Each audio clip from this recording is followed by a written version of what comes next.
relationship with my thought and activities today.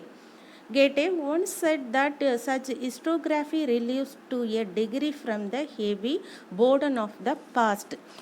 தமிழாக்கம் பார்த்தீங்கன்னாக்கா என்னால் எதிர்காலத்தை தற்போது எழுத முகாலம் உள்ளது. ஆனால் எந்த ஒரு வரலாற்று ஆசிரியரையும் அல்லது அறிஞரையும் போல அறிவார்ந்த பாணியில் இதை பற்றி என்னால் எழுத முடியாது என்றும், முன்பு போலவே இன்று எனது எண்ணங்களுடனும் செயல்பாடுகளுடனும் ஒரு உறவை ஏற்படுத்துகிறேன் மூலம் மட்டுமே இதை பற்றி என்னால் எழுத முடியும் என்றும், இது போன்ற வரலாற்று கடந்த காலத்தின் பெரும் சுமையிலிருந்து ஒரு அளவிற்கு விடுபடுகிறது என்று கேடே சொல்லியிருப்பதாக சொல்லியிருக்காங்க. நெக்ஸ்ட் பேராகிராஃப் பார்ப்போம். நம்ம நெக்ஸ்ட் ஹெட்டிங் என்னன்னு பார்த்தீங்கன்னாக்கா அதித் கா தபாவ். दबाव भला हो या बुरा दोनों तरह अभिभूत करते हैं. कभी कभी एक दबाव दम घोटो होते हैं. खास तौर पर उन लोगों के लिए जिनकी जड़ें बहुत पुरानी सभ्यताओं में होती है. मसलन भारत और चीन की सभ्यताएं. अदावद both pressure good or bad. Sometimes this pressure is stifling, especially for those who have their roots in various civilizations such as a civilization of India and China. கடந்த காலத்தின் அழுத்தம் நல்லது அல்லது கெட்டது இரண்டையும் அழுத்துகிறது. சில நேரங்களில் இந்த அழுத்தம் திணறடிக்கிறது என்றும், குறிப்பாக பழைய நாகரிகங்களில் வேர்களை கொண்டவர்களுக்கு இந்தியா மற்றும் சீனாவின் நாகரிகங்கள் போன்றவை என்றும் குறிப்பிட்டு உள்ளார்கள்.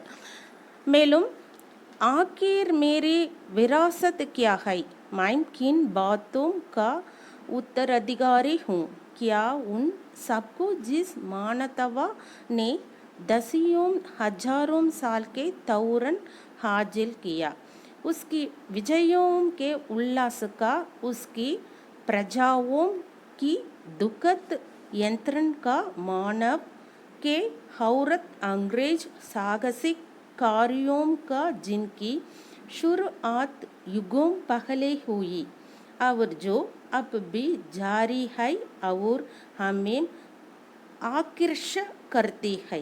मैं इस सबक का वारिस हूँ, साथ ही इस सबका भी जिसमें पूरे मानव आती ही समझदारी है. हम भारतवासियों की विरासत में एक खास बात है जो अनोखी नहीं है, क्योंकि कोई व्यक्ति औरों से एकदम अलग नहीं होता. अलबत्ता एक बात हम लोगों पर विशेष रूप से लागू होती है जो हमारे रक्त मांस और अस्थियों में समाई है.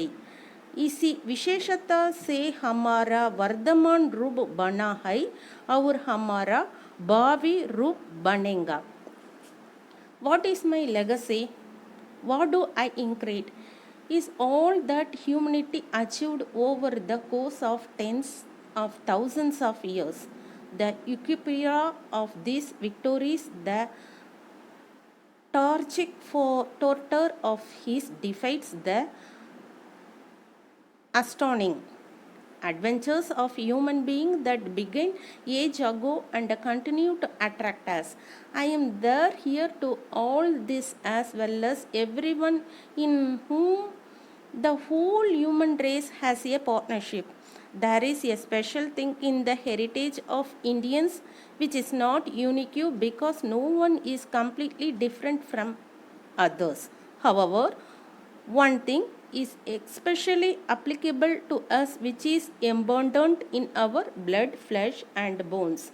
Our present form is created by this future and our future form will be created.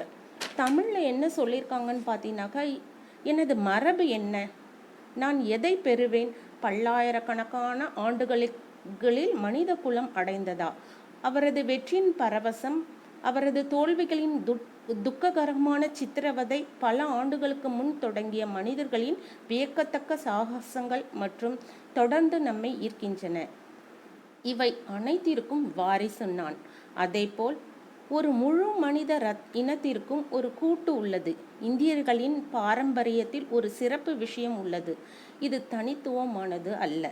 ஏனென்றால் எந்த நபரும் மற்றவர்களிடமிருந்து முற்றிலும் வேறுபட்டவர் அல்ல. இருப்பினும் ஒரு விஷயம் நமக்கு குறிப்பாக பொருந்தும்.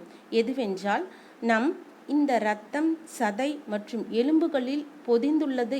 எங்கள் தற்போதைய வடிவம் இந்த அம்சத்தால் உருவாக்கப்பட்டது மற்றும் எதிர்கால வடிவத்தால் உருவாக்கப்பட்டது என்றும் குறிப்பிட்டு இருக்கிறார்கள்.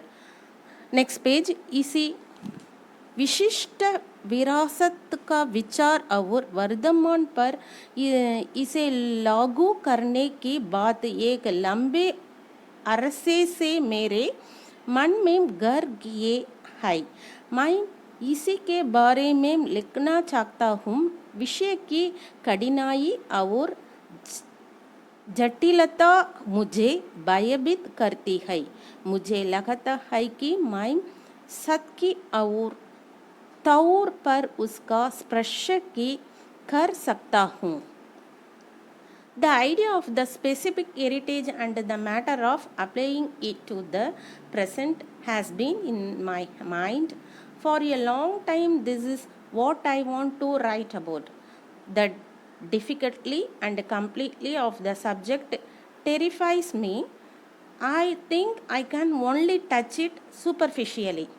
இந்த குறிப்பிட்ட பாரம்பரியத்தின் யோசனையும் அதன் நிகழ்வு காலத்திற்கு பயன்படுத்த வேண்டிய அவசியமும் நீண்ட காலமாக என் மனதில் உள்ளது. இதை நான் எழுத விரும்புகிறேன். ஆனால் பொருளின் சிரமமும் சிக்கலும் என்னை பயமுறுத்துகின்றன. நான் அதை மேலோட்டமாக மட்டுமே தொட முடியும் என்று எண்ணுகிறேன் என்று குறிப்பிட்டு சொல்லியிருக்கிறாங்க. இந்த லெசன் இதோட ஃபினிஷ் ஆகிறது ஸ்டூடெண்ட்ஸ்.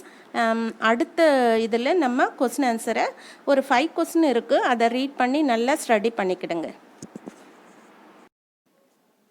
प्रश्नों के उत्तर एंड ग्रह पाठ। फर्स्ट क्वेश्चन, अहमदनगर का किला पाठ कब, कहाँ और किसके द्वारा लिखा गया?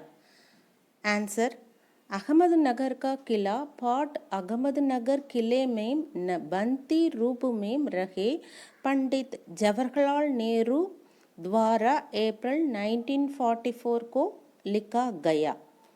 सेकंड क्वेश्चन, नेहरू जी कितनी बार जेल यात्रा कर चुके थे? आंसर, नेहरू जी की 9वीं जेल यात्रा थी। थर्ड क्वेश्चन, नेहरू जी ने चांद को अपना सहचर क्यों कहा? उन्हें वह क्या सीख देता प्रतीत होता है? आंसर, जेल में रखते हुए उन्हें चांद की अपने साथी इसलिए लगा क्योंकि वह प्रतिदिन निश्चित समय पर आकर उन्हें एक दिन का एहसास करवाता था। साथ ही एक सीख भी देखा था कि अंधकार के बाद प्रकाश अर्थात दुख के बाद सुख के दिन भी अवश्य आता है। फोर्थ क्वेश्चन, अहमदनगर किसे में रहकर नेहरू जी ने क्या करना प्रभाव किया? आंसर, अहमदनगर किले में नेहरू जी ने बागवानी का कार्य शुरू किया क्योंकि गाली बैठकर समय में व्यर्थ नहीं करना चाहते थे। उन्होंने पथरीली व कंकरीली जमीन को भी उपजाऊ बना डाला। फिफ्थ क्वेश्चन, अहमदनगर किले के साथ कौन सी घटना जुड़ी है?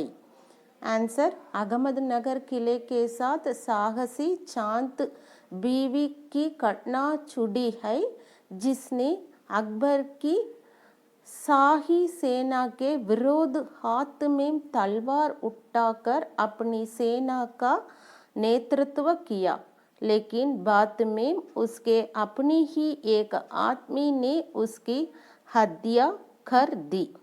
That's all, student.